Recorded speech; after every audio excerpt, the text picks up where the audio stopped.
बोलिए वृंदावन बिहारी लाल की जय। अब पापांकुशा एकादशी की कथा कहते हैं।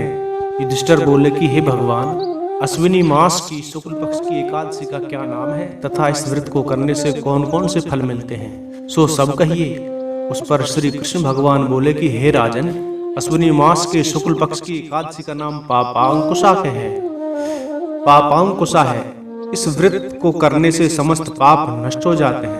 इस एकादशी के दिन मनवांछित फल की प्राप्ति के लिए श्री विष्णु भगवान की पूजा करनी चाहिए। जो मनुष्य कठिन तपस्याओं के द्वारा फल प्राप्त करते हैं, वह फल इस एकादशी के दिन क्षीर सागर में शेष नाग पर शयन करने वाले विष्णु भगवान को नमस्कार कर देने से मिल जाता है। जो मनुष्य शंख चक्रधारी विष्णु भगवान की शरण में जाता है, उसे यम यातना नहीं मिलती।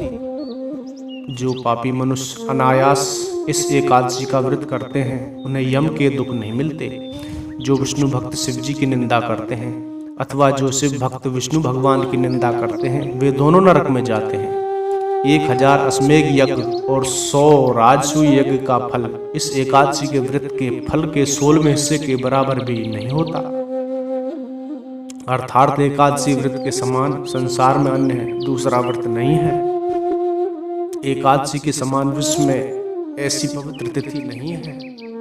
इस एकादशी के व्रत से मनुष्य को स्वस्थ शरीर और सुंदर स्त्री तथा धन धान्य मिलता है तथा अंत में स्वर्ग की प्राप्ति होती है।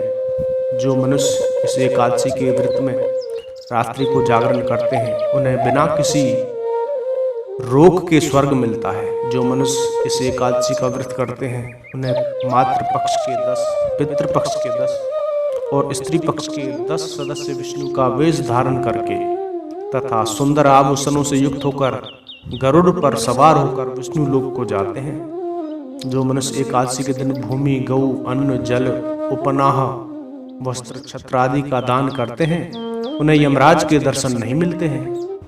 दरिद्री मनुष्यों को भी यथाशक्ति कुछ दान देकर कुछ पुण्य अवश्य ही अर्जित करना चाहिए।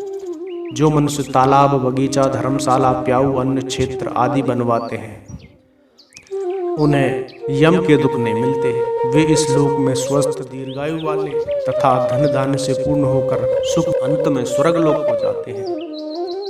हे राजन, इन सब का सारांश यह है कि जो मनुष्य धर्म करते हैं, उन्हें सुख मिलता है और जो अधर्मी है, उन्हें दुर्गति भोगनी पड़ती है। इसके साथ ही पापांकुशा एकादशी की व्रत कथा संपन्न हुई। बोलिए वृंदावन बिहारी लाल की जय।